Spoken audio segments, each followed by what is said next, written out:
Hello दोस्तों। Exploring education आपका स्वागत करता है डेली हिंदी न्यूज़पेपर के करंट अफेयर्स की इस सीरीज में। आज की इस वीडियो में हम बात करेंगे 22 अक्टूबर के हिंदी न्यूज़पेपर से आपके क्या-क्या इंपॉर्टेंट करंट अफेयर्स के क्वेश्चन रह सकते हैं। पहला क्वेश्चन कह रहा है फॉरेन सेक्रेटरी ऑफ इंडिया कौन है? तो foreign secretary of India Vikram मिश्री जी अभी है। दूसरा क्वेश्चन अगर हम देखें कौन सा क्वेश्चन कह रहा है कौन से राज्य के हाई कोर्ट ने जो मदरसा एजुकेशन एक्ट था 2004 का उसको क्या कर दिया है, उसको स्ट्राइक डाउन कर दिया है। तो ये करा है इलाहाबाद ने। इलाहाबाद हाई कोर्ट भारत का चौथा सबसे पुराना हाई कोर्ट है। सबसे पहले 1861 में मुंबई, मद्रास और कोलकाता में तीन हाई कोर्ट बने थे।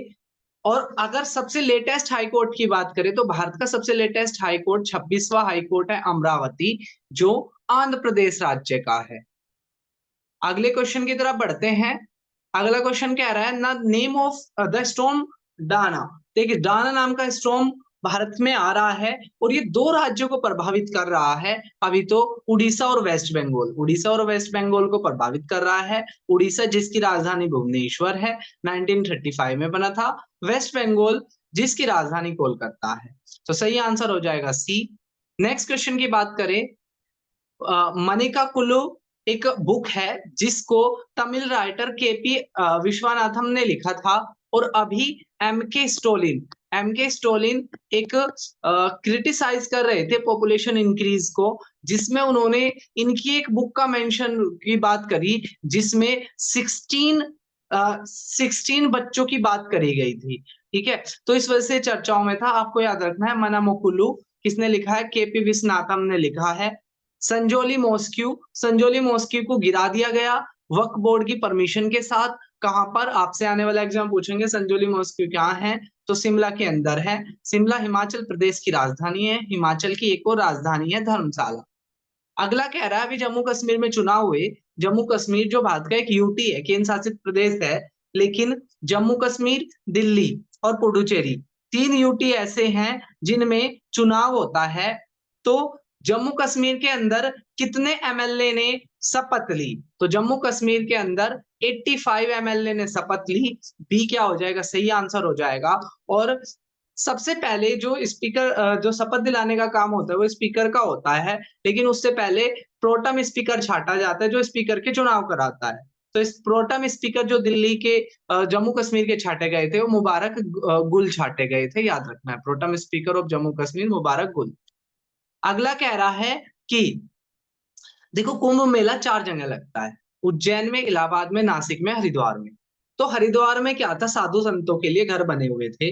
तो इसी को देखते हुए जो मध्य प्रदेश के जो सीएम हैं उन्होंने भी ये बोला है कि उज्जैन के अंदर क्या बनेंगे, हरिद्वार की तरह घर बनाए जाएंगे, आश्रम बनाए जाएंगे साधु संतों के लिए। ठीक है, तो ए क्या हो जाएगा? सही आंसर हो जाएगा। अगला कह रहा है डीजीपी कौन बने झारखंड के? तो झारखंड के नए डीजीपी बने हैं अजय कुमार। बाकी नाम देखो, प्रीति सूदन यूपीएससी की चेयरपर्सन बनी है। ठीक है, तो ये जो है वो यूपीएससी की चेयरपर्सन है। मनोज सिन्हा जी के बाद प्रीति सूदन बनी है, जो दूसरी क्या है, यूपीएससी की महिला चेयरपर्सन है। अगला कह रहा है हमारे कंट्री के एजुकेशन मिनिस्टर धर्मेंद्र प्रधान कौन से देश में विजिट करने गए हैं एजुकेशन को लेकर? तो एजुकेशन के टाई अप को और ज्यादा डीप करने को लेकर तो ये गए हैं सिंगापुर में। बी क्या हो जाएगा? करेक्ट आंसर हो जाएगा। अगला कह रहा है देखो एक नीट घोटाला हो गया था, नीट का मेडिकल का जो एग्जाम हुआ था उसमें बहुत सारा घोटाला हो गया था। ठीक है, तो उसको ऊपर सुप्रीम कोर्ट ने एक कमेटी बनाई थी, उस कमेटी के चेयरपर्सन पूछ रहा है। तो अगर देखो बाकी कमेटी की बात करें, के हेमा कमीशन तो मलयालम सिनेमा में महिलाओं के साथ हो रहे अत्याचार से जुड़ी हुई है। रामनाथ कोविंद कमेटी जो है वो वन नेशन वन इलेक्शन से जुड़ी हुई है। विजय राघवन कमेटी डीआरडीओ की वर्किंग से जुड़ी हुई है। और जो के राधा कृष्णन है, ठीक है, के राधा कृष्णन है, ठीक है, वो इसका क्या हो जाएगा? सही आंसर हो जाएगा। अगला कह रहा है आरबीआई जो सबसे बड़ा बैंक है उसने क्वार्टर 2 के लिए भारत की जीडीपी की जो फोरकास्ट करी है वो 6.8% करी है। सप्रूजी पलोनी फर्म है जो क्या लेकर आ रही है? आईपीओ लेकर आ रही है। और इसके आईपीओ की जो कीमत रहेगी वो 440 से लेकर 463 रहेगी। ठीक है, 440 से लेकर 463 इसकी कीमत रहेगी। अगला कह रहा है कौन सा कंट्री यूपीआई पेमेंट अलाउड करेगा। तो जो मालदीव है, मालदीव के साथ भारत का एग्रीमेंट हुआ है कि जो यूपीआई पेमेंट है वो क्या हो जाएगा, आपका अलाउड रहेगा। डी क्या हो जाएगा, सही आंसर हो जाएगा। अगला कह रहा है यूएस ग्रैंड प्रिक्स किसने जीत ली है?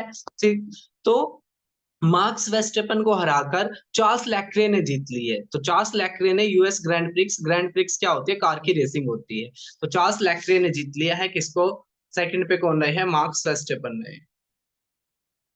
नेक्स्ट क्वेश्चन की बात करें, वर्ल्ड का फाइनल ऑफ आर्चरी, आर्चरी का फाइनल हुआ था, तीरंदाजी का फाइनल हुआ था, मैक्सिको के अंदर हुआ था, जिसमें चाइना की ली जैमिन ने जीत लिया है और सेकंड नंबर पर भारतीय रही है दीपिका कुमारी। ठीक है, तो ये इसलिए इंपॉर्टेंट है, ली जैमिन ने जीत लिया है और दीपिका कुमारी सेकंड रही है। देखो कॉमनवेल्थ गेम उन देशों में होते हैं जिन देशों में कभी ब्रिटेन ने अपनी कॉलोनी बना रखी थी, यानी कि जो देश ब्रिटेन के कभी गुलाम थे, वहां पर कॉमनवेल्थ गेम होता है। तो जो कॉमनवेल्थ गेम होंगे 26 के, वो ग्लासगो में होंगे और बहुत सारे गेमों को हटा दिया गया। इससे पहले कॉमनवेल्थ गेम के अंदर 19 गेम थे, अब कॉमनवेल्थ के अंदर सिर्फ 10 गेम रहेंगे। उसमें से किस किस को हटाया है? तो मेन मेन हॉकी को हटा दिया, टेबल टेनिस को हटा दिया, स्क्वैश को हटा दिया, आर्चरी को हटा दिया, और इन्हीं में ही भारत के मेडल आया करते थे। तो हॉकी हटा दिया, टेबल टेनिस हटा दिया, स्क्वैश हटा दिया, आर्चरी हटा दिया, ये याद रखना है। और 2026 के कॉमनवेल्थ गेम कहाँ होंगे? ग्लासगो के अंदर होंगे। दो चीजें आपने याद रखनी है। नेक्स्ट है आईटीपी मैन टेनिस फाइनल किसने जीता है? अंकिनेश्वर सुरेश ने जीता है, किसको? ल्यूका पाओ को हराकर। ठीक है, भारत के ने जीता है। ठीक है, मैन का टेनिस का फाइनल, और ब्रिटेन की ल्यूका पाओ को हराया है। एक अगला कह रहा है लास्ट वाला कि भाई हॉकी का इंटर डिपार्टमेंटल मैच हुए, हॉकी वुमेन के, और जिसको रेलवे स्पोर्ट प्रमोशन बोर्ड ने जीत लिया है। ठीक है, इंडियन ऑयल कॉर्पोरेशन को हराकर इसने जीत लिया है। तो ये था हमारा 22 अक्टूबर के हिंदी न्यूज़पेपर के करंट अफेयर्स के क्वेश्चन। जल्दी हम मिलेंगे एक और नई वीडियो के साथ, तब तक के लिए टेक केयर, जय हिंद।